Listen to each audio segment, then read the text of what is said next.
What's up? It's Frederick here, and today I want to walk you all through a process that got me to my first $2,000 online at an age of 16 years. And maybe you just think that that's crazy or that it's impossible or something, but really, any success, is achievable if you just learn the right skills, have the right beliefs, and have the right characteristics to do that. And the hardest thing to achieve from those three is not beliefs, it's not characteristics, it's skills. And so in this video, I'm going to teach you or explain how you can learn any skill very, very fast and a lot faster than your competition. Suppose your competition doesn't know the exact same thing. And quick disclaimer before I explain that, I have this from my mentor. And what this basically is the hyper-learning cycle. So this is a cycle, and each time you go through this, your skill becomes a bit better. And the more often you do this, the more obviously better your skill becomes. And this works at an exponential way. So let's say, as an arbitrary number, every single time you walk through that cycle, your skill becomes 5% better. When you do this a couple of times, then your skill goes like this over time. And it's not linear, it's exponential. I don't know if you could see that right now, but so that's pretty much how you do that. But how does the hyperlearning cycle work? It's made out of 4 different stages, which are do, learn, study, and iterate. And originally, this was supposed to be something with which you can learn copywriting, but you can literally apply this to everything. And in the example of writing, it's really the first thing that you do. You should probably execute this daily. Is that you do so you just write. You write something, whether it's copy that you want to write or something else. Maybe you want to practice for some sports event or something, so you just do it. And you also do it even when you have the most resistance from doing it, because you think that you're not good, you think that you're not able to do this, and you think it's going to be incredibly embarrassing. Maybe other people look at you and you think it's going to be trash. And that's why every single time when you do something, it's the hardest at the beginning, because you have the most negative emotions around that, which is another thing with beliefs and everything, but I'm going to talk about that in a different video. You really just have to do it. And it doesn't matter if it's trash, because the quality will come over time. And once you're finished with doing, for example, when you have this on one day and you have let's say 8 hours to do something, the first 2 hours you just do it. And you cannot get distracted whilst doing that, or you should remove any distractions that could come up during that time. I also talked about distractions in past videos. And after you have that, you want to learn. So you go online. Nowadays it's very easy. You just go online, watch some YouTube videos. You might even just buy books or download them as a PDF, although that's illegal. But really just learn from people who are good at that, and learn from pretty much soak up their knowledge and their advice, and take notes, obviously, so that you can apply that. And once you're finished with learning, which could be another 2 hours in that example, you go over to studying.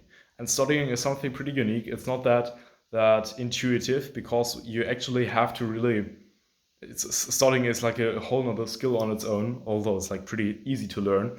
But studying really means that you look at people who are already doing what you want to learn, or who are good at the skill that you want to learn, and you look at what they're currently doing and why it doesn't work so well.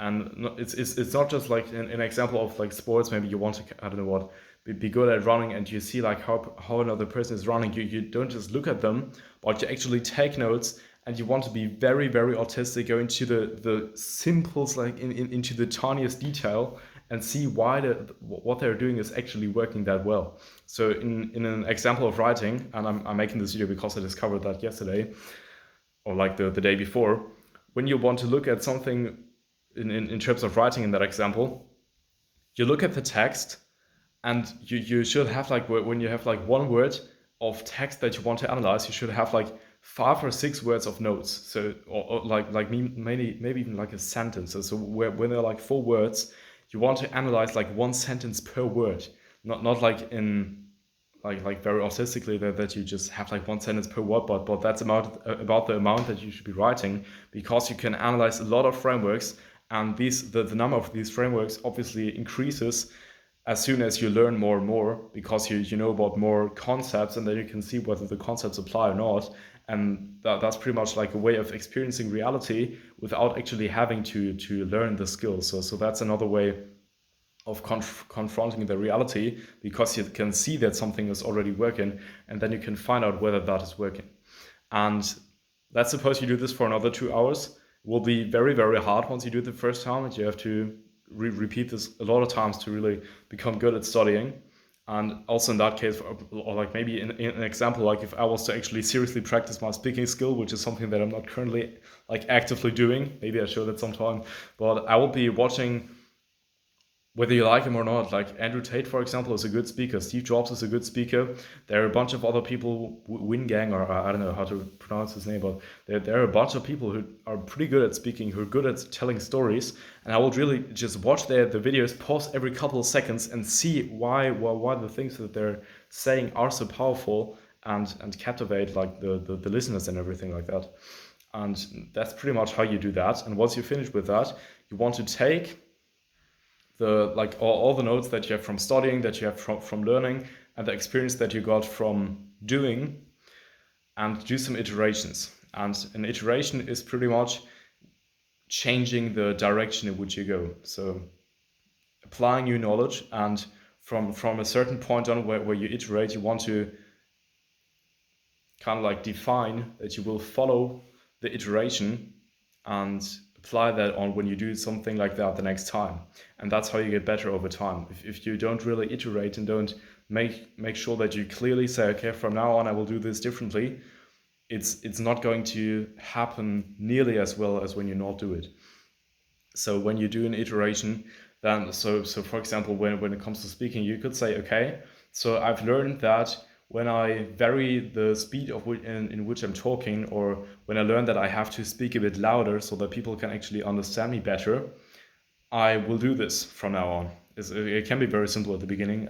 Like obviously over time it's going to be like a lot more complex, and you will also have multiple things that add up onto each other. So for example, when on the first day you learn that you shouldn't be just talking like very quietly, you actually need some energy in the way that you speak, or like in some other discipline. And the next day you learn, okay, if I speak slower, or I can speak a bit faster to put some to emphasize what I want to say, then these two things separately combine each other. So you don't just have, if this was a square right now, it doesn't only grow in that direction but also in that direction, and it's not like adding up to each other, but it's actually compound interest in that sense. So when you stack this to here, then it's stacking up as like a square.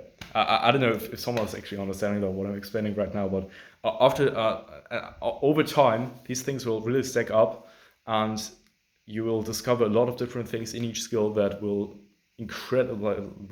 build up to an incredible amount of expertise, and you'll pretty much crush the entire competition, except for those who actually do like the same thing. That's really about like what other things do you know, or beliefs and characteristics, etc., what I talked about. So you want to do these iterations, and then you want to write them down into an iteration log. You can have this on a notepad, you can have this in like a notes app on a phone or computer or something in a document, and then you just want to write for each and every day, you want to write down what iterations you used, and then you can go back to them. I usually do, I like every single evening I look at about 7 iterations, so from the last week, and I also underscore those who aren't actually really applied, or some things where I need to consciously put in some effort to make sure that I actually apply them. So like one example is an iteration for example, just my lifestyle could be that I want to lean back in my chair and I don't want to have like poor posture. Good point.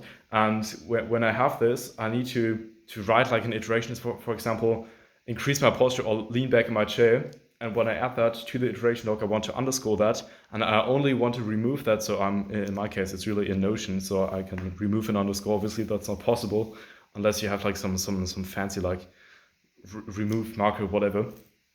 Only at the point where you actually start to really apply that in like casually, and it's really become a habit. And at that point, you can really remove that. And once you do this like over and over again, the cycle, you should run this daily. The more often you go through this cycle, the more effective it's going to be, and the faster you'll become good at the skill that you're pretty much executing. So yeah, that's how you do it. If you have some questions, let me know. Bye.